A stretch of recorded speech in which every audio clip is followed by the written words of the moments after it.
भारत में एक single integrated judicial system होता है। इसमें सुप्रीम कोर्ट टॉप पे होता है। पूरे देश के लिए एक ही सुप्रीम कोर्ट है और बाकी हर राज्यों में अपने अपने हाई कोर्ट हैं। कुछ जगह पर कॉमन हाई कोर्ट्स का भी प्रावधान है, जैसे चंडीगढ़ हाई कोर्ट, वो पंजाब और हरियाणा दोनों के लिए एक है। इसके अलावा कुछ यूनियन टेरिटरीज़, दिल्ली को छोड़ के सभी यूनियन टेरिटरीज़ भी एक कॉमन हाई कोर्ट के अंडर ही काम करती हैं। दिल्ली की अपनी हाई कोर्ट है, ये अकेली यूनियन टेरिटरी है जिसकी अपनी हाई कोर्ट है। अमेरिका में ये इंटीग्रेटेड जुडिशियल सिस्टम नहीं है, वहाँ पे एक पैरेलल जुडिशियल सिस्टम चलता है, केंद्र सरकार का अलग और राज्यों का अलग। केंद्र सरकार में वहाँ पे एक सुप्रीम कोर्ट होती है, फेडरल कोर्ट, और उसकी सबॉर्डिनेट कोर्ट्स हैं। ऐसे ही राज्यों में भी अपनी सुप्रीम कोर्ट हैं और वहाँ पे भी उनकी हाई कोर्ट्स और सबॉर्डिनेट कोर्ट्स हैं। भारत में हाई कोर्ट का जो इंस्टीट्यूशन है वो 1862 में ये सेटअप किया गया, कलकत्ता, बॉम्बे और मद्रास में। पहली हाई कोर्ट्स कलकत्ता, बॉम्बे और मद्रास में आई। 1866 में एक चौथी हाई कोर्ट इलाहाबाद में बनाई गई, जिसे प्रयागराज के नाम से जानते हैं। जो पहली तीन हाई कोर्ट्स हैं, कलकत्ता, बॉम्बे और मद्रास, वो high courts Indian high courts act 1861 के तहत सेटअप की गई थी। भारत के संविधान में 22 पार्ट हैं, 22 पार्ट्स। उनमें से जो पार्ट 6 है वो स्टेट से डील करता है, राज्यों से वो संबंधित है। और राज्यों के अंदर हम आर्टिकल 214 से 231 तक हाई कोर्ट्स के बारे में पढ़ते हैं। एक आर्टिकल 232 भी है जो अब रिपील हो चुका है, यानी कि आर्टिकल 214 से 231 तक हम उच्च न्यायालयों के बारे में पढ़ते हैं। सुप्रीम कोर्ट को उच्चतम न्यायालय कहते हैं। सेवन्थ कॉन्स्टिट्यूशनल अमेंडमेंट एक्ट यानी 7वां संविधान संशोधन जो 1956 में हुआ, उसमें स्टेट्स रीऑर्गेनाइजेशन एक्ट के तहत भारत के सभी राज्यों का पुनर्गठन हुआ, तो उनके हाई कोर्ट्स के बारे में भी बात की गई। उसमें यह कहा गया कि कॉमन हाई कोर्ट्स भी बनाई जा सकती हैं, 2 या 2 से अधिक राज्यों के लिए और केंद्र शासित प्रदेशों के लिए। अब भारत में 25 हाई कोर्ट्स हैं और उनमें से 4 कॉमन हाई कोर्ट्स हैं। कुछ हाई कोर्ट्स का ज्यूरिसडिक्शन काफ़ी बड़ा है, क्योंकि उनमें राज्यों के साथ साथ कुछ केंद्र शासित प्रदेशों को भी वो देखती हैं। जैसे कि कलकत्ता हाई कोर्ट ना सिर्फ कलकत्ता के लिए बल्कि अंडमान निकोबार के लिए भी है। वहीं गुवाहाटी हाई कोर्ट जो असम में है, वो असम, नागालैंड, मिजोरम और अरुणाचल प्रदेश 4 राज्यों को देखती है। हाई कोर्ट्स अपनी बेंचेस बना सकती हैं। ऐसा नहीं कि जैसे गुवाहाटी में हाई कोर्ट है तो वो वहीं से ऑपरेट करेगी। वो असम, नागालैंड, मिजोरम, अरुणाचल प्रदेश सभी राज्यों में अपनी अपनी बेंचेस भी बना सकती हैं, जिससे काम करने की सहूलियत बढ़ जाए और लोगों को आने जाने में आसानी हो। दिल्ली की अपनी हाई कोर्ट 1966 के समय बनाई गई। संसद को यह अधिकार दिया गया है कि वो किसी भी हाई कोर्ट के ज्यूरिसडिक्शन क्षेत्र को बढ़ा सकता है और उसमें कॉमन हाई कोर्ट क्रिएट कर सकता है। 2 या 2 से अधिक राज्यों के लिए और यूनियन टेरिटरी यानी केंद्र शासित प्रदेश के लिए वो एक कॉमन हाई कोर्ट बना सकता है।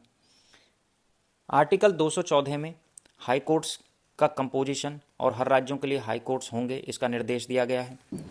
आर्टिकल 214 में कहा गया है there shall be a high court for each state. और फिर कॉमन हाई कोर्ट्स की बात 7वें संविधान संशोधन में की गई है।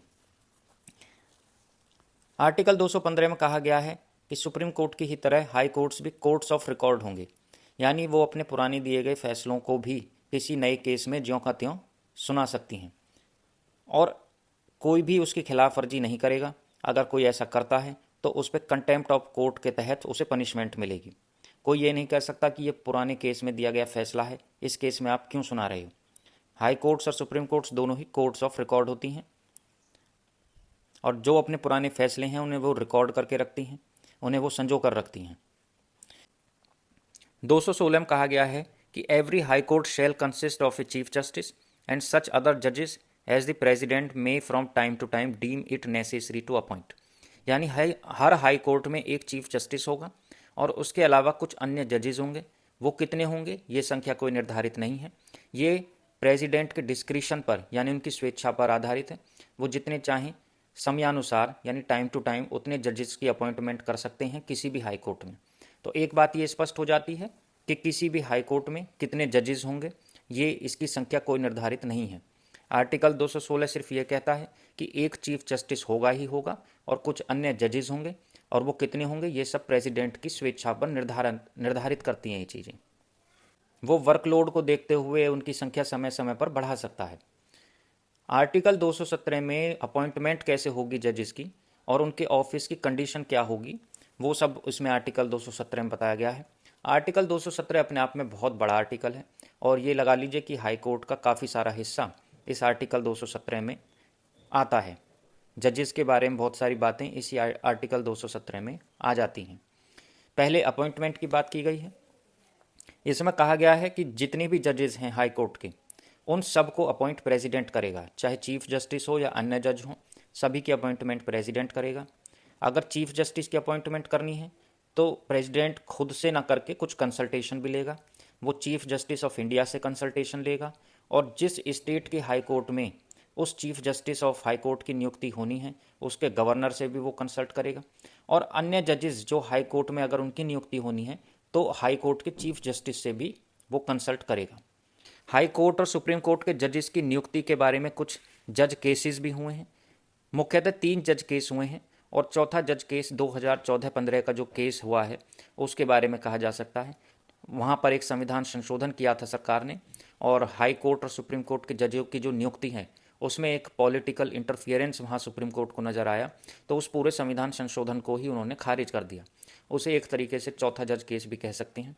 पहले के जो 3 जज केस हैं उससे ये बात निकल के आई है कि हाई कोर्ट और सुप्रीम कोर्ट के जजों की नियुक्ति में एक कोलिजियम सिस्टम अपना रोल प्ले करेगा। उस कोलिजियम सिस्टम में केवल जज ही होंगे सुप्रीम कोर्ट और हाई कोर्ट के, कोई भी पॉलिटिशियन उसमें नहीं होगा।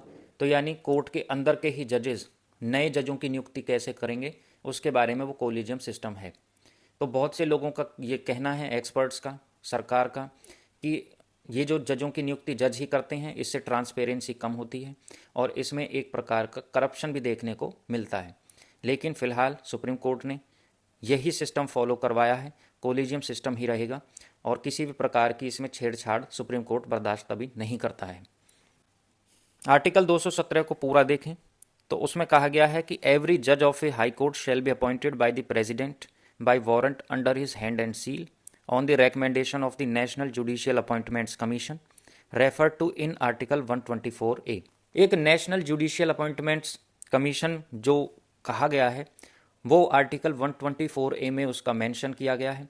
आर्टिकल 124A जब हम सुप्रीम कोर्ट को पढ़ते हैं उसमें आता है। आर्टिकल 124 से 147 तक सुप्रीम कोर्ट के आर्टिकल्स हैं। इसके अलावा आर्टिकल 217 कहता है कि जो जजेस हैं जिनकी नियुक्ति प्रेसिडेंट कर रहा है उसे कंसल्टेशन भी लेनी होगी। Recommendation national judicial appointments commission की लेने के बाद उसे कंसल्टेशन लेनी होगी गवर्नर ऑफ द स्टेट। और in case of appointment of a जज अदर देन चीफ जस्टिस, तो chief justice of high court की भी उसे कंसल्टेशन लेनी होगी। इसके अलावा 217 में अन्य बातें कही गई हैं कि जितने भी जजेस हैं they shall hold office in the case of an additional or acting judge as provided in article 224 and in any other case until he attains the age of 62 years। जो जजेस हैं 62 ईयर्स तक अपना ऑफिस होल्ड करेंगे। कुछ अलग प्रकार के जज बनाए जाते हैं जैसे एडिशनल जज और एक्टिंग जज, जो आर्टिकल 224 में जिनकी बात की गई है उन पर ये रूल अप्लाई नहीं होता 62 ईयर्स का। इसके अलावा 217 में कुछ और बातें कही गई हैं। ए जज may by writing under his hand address to the president resign his office, यानी एक जज खुद अपने ऑफिस से रिज़ाइन कर सकता है, प्रेसिडेंट को वो अपने हाथों से लिख कर दे दे कि मैं रिज़ाइन देना चाहता हूँ। इसके अलावा ए जज may be removed from his office by the president in the manner provided in clause 4 of article 124 for the removal of a जज ऑफ द सुप्रीम कोर्ट। इसके अलावा हाई कोर्ट का कोई जज उसी प्रकार से रिमूव किया जा सकता है प्रेसिडेंट के द्वारा जिस प्रकार सुप्रीम कोर्ट का कोई जज रिमूव किया जाता है, और आर्टिकल 124 में जो प्रावधान हैं, जो प्रोविजंस हैं, उन्हीं के अनुसार हाई कोर्ट का जज भी रिमूव होगा।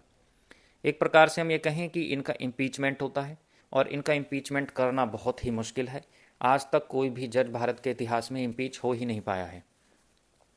द ऑफिस ऑफ ए जज shall be vacated by his being appointed by the president to be ए जज ऑफ द सुप्रीम कोर्ट और by his being transferred by the president to any other high court with in the territory of India.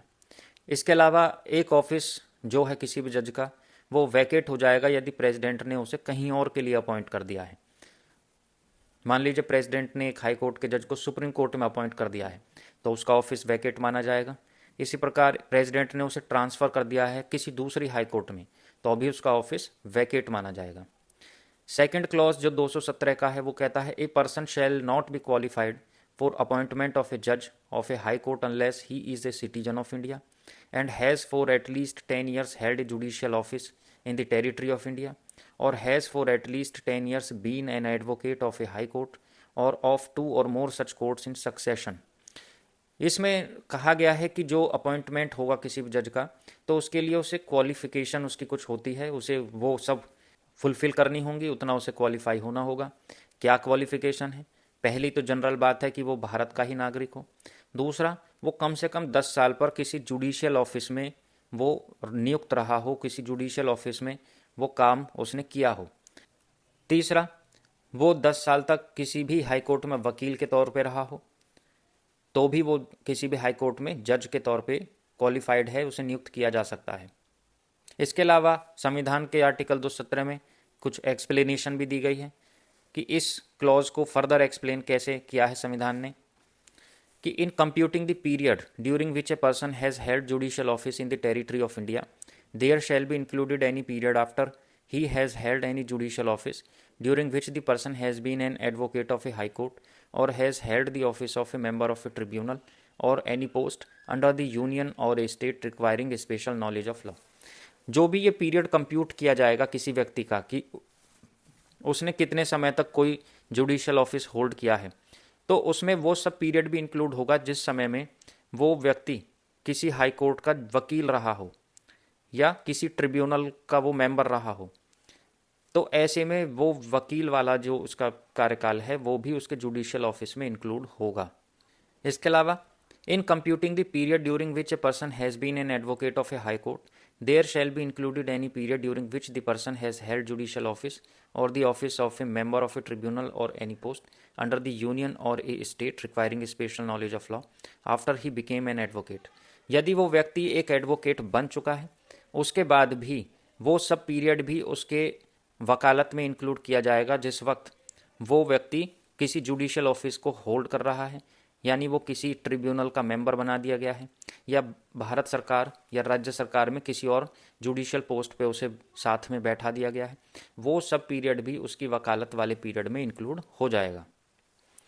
इसके अलावा कहा गया है in computing the period during which a person has held judicial office in the territory of India or been an advocate of a high court, there shall be included any period before the commencement of this constitution during which he has held judicial office in any area which was comprised before the 15th day of August 1947 within India as defined by the Government of India Act 1935 or has been an advocate of any high court in any such area as the case may be।